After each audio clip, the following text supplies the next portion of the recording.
Okay, so next up we have one of my favourite albums of, I think it was 2015 when it came out. I know I talked about it in the favourite album list I did, which I believe was 2015. I could be wrong, but I'm pretty sure it was 2015. Yeah, it was one of my favourite albums of that year, and I just ended up buying this on a whim because I don't know what it was. I had one of the songs stuck in my head, so I was like, okay, I'll just throw on the album, see what it's like. And then I ended up listening to it about 3 or 4 times after that. I don't know what it was, just the album. I really wanted to listen to it for some reason. So then I got the vinyl because I thought, oh, it's probably going to sound great on vinyl, and it does. It sounds beautiful. I'm talking about Tame Impala's Currents. I can't remember what I said in my list video. I think I may have said that it's not my favourite and that Lonerism was, but over time Currents has definitely become my favourite. It's the one I've listened to the most. I don't think I've really listened to In a Speaker or Lonerism that much. I don't even own a copy of Lonerism on any format. I own In a Speaker and Currents also on CD, but Lonerism for some reason I just haven't gotten around to picking it up. It's definitely very, very different for the band, although it's not really a band, it's just Kevin Parker solo basically. He plays all the instruments, does all the producing. He also did all the mixing on this album as well. It's very different to their first 2 albums, which are more sort of psychedelic pop / psychedelic rock, very late Beatles-esque at times. Yeah, this goes in a completely different direction. It takes some of the more synthy elements of albums like songs off their album Lonerism, like songs like It Feels Like We're Only Going Backwards, some of the synth stuff. It just takes that and then just kind of extends it out to a full album, which is a really interesting pop album with loads of R&B and disco influences. My favourite song on there probably being The Less I Know The Better, which is a very funky disco sort of song. I love the first track, Let It Happen, which is just a beautiful like, I think it's 7 or 8 minute long song. It's one of those songs where you can put it on and just disappear into it. And the production on this album is just fantastic. The songwriting, I think Kevin Parker was at his just best that he's ever been so far, at least. There's some incredible songs on there, songs like Let It Happen, Yes I'm Changing Eventually, The Less I Know The Better, Cause I'm a Man, Love / Paranoia, and New Person, Same Old Mistakes, which was actually covered by Rihanna on her last album. Kevin Parker's not a good singer. Like, I'm not going to beat around the bush, he's a really bad singer. He has a really annoying voice, but I don't know, I really like it for some reason. He sounds like a much whinier, more out of tune version of John Lennon, and he's singing some really high, hard to hit notes on this album, and give him credit where it's due, he does a decent job on the album. He sounds better on this than he does on some of the other ones. But yeah, if you listen to a Tame Impala song and don't like his vocals, this album is not gonna change you. If you can't get past his kind of annoying voice almost, you're gonna hate this album. I enjoy it, so I looked past it and I really dig this album. It's one that I've listened to loads.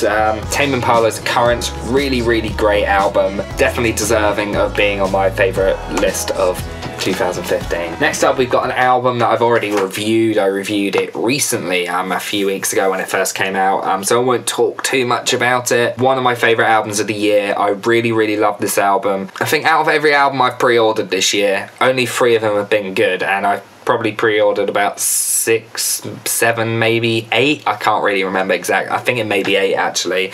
Yeah, I've only liked 3. This is one of them. It's just a really great album, one that I highly recommend. It is Nothing But Thieves' new album, Broken Machine. I don't know what really much else there is to say about it that I didn't already say in my review, which you can watch on my channel.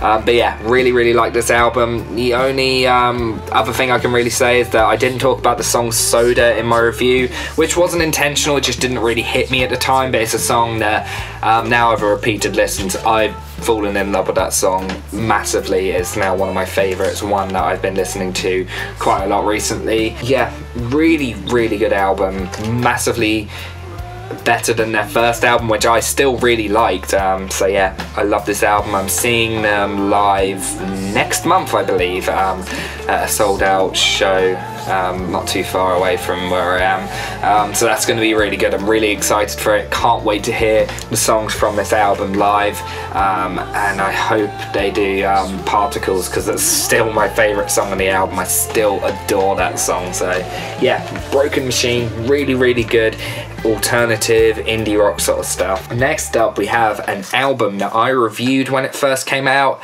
and I didn't like the album at first and got a lot of backlash against it. Pretty much every comment on that video was people saying that I was wrong. I kept saying that it doesn't sound like the band, which a lot of people were like, you can't really define the band's sound because bands always change and stuff like that. And I think someone actually said something which was a good point, was that they only had one album before that, so they haven't really got a signature sound yet, which is fair. I listened to the album again a few months ago.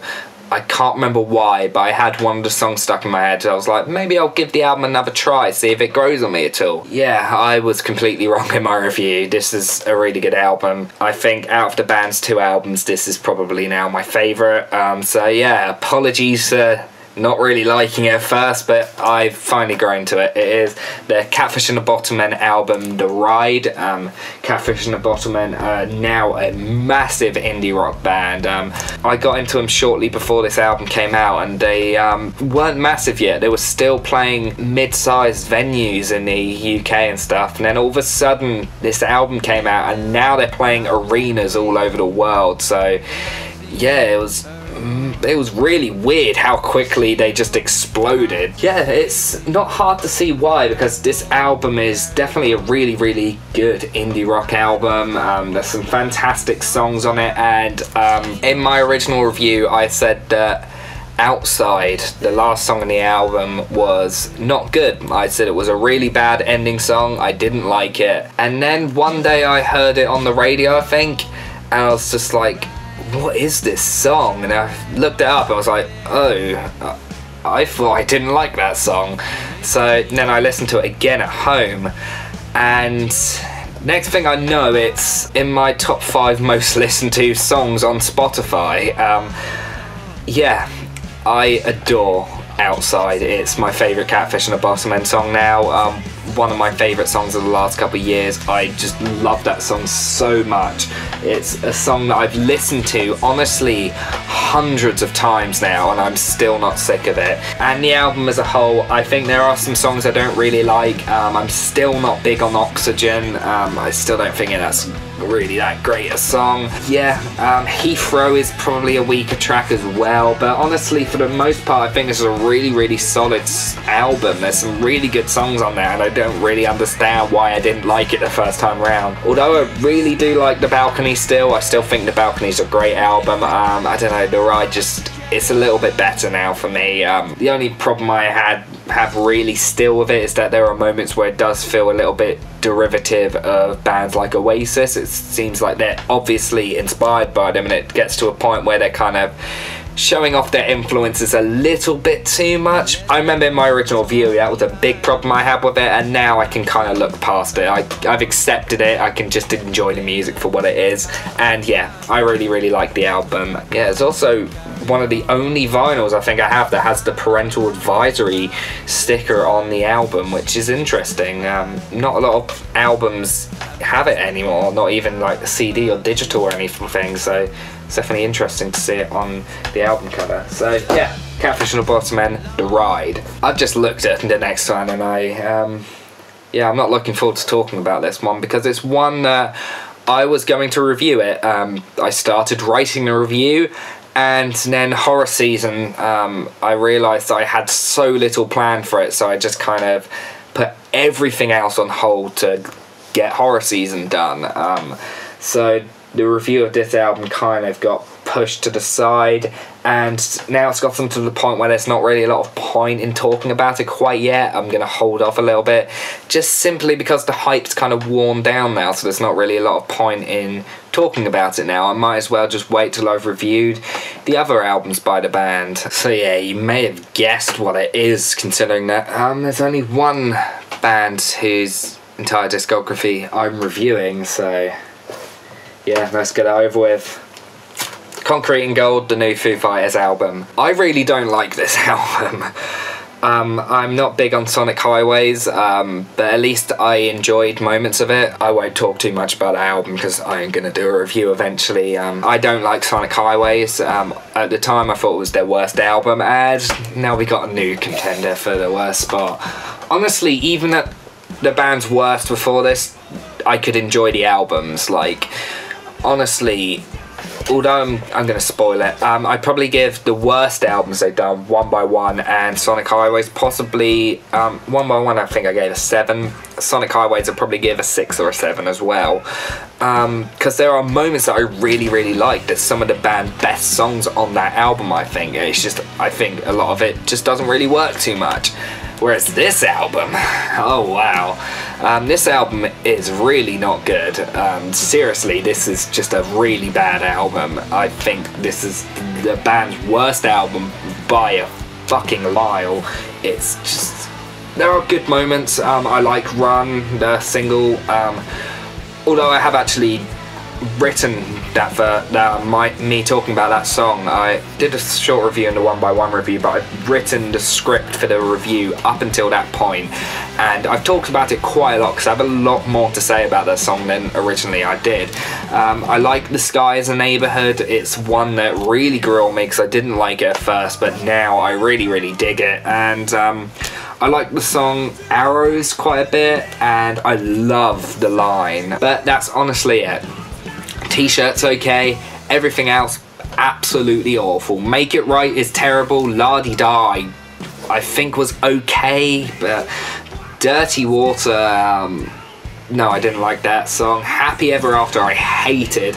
Sunday Rain, I literally cannot remember at all how it goes, and I didn't like the title track Concrete and Gold either. So yeah, this is just a really disappointing album. It's like a lot of people complaining about Greg Kurstin's production, but his production is good for the most part. There are moments where it's really bad, like Make It Right doesn't sound great, and honestly the vinyl sounds awful.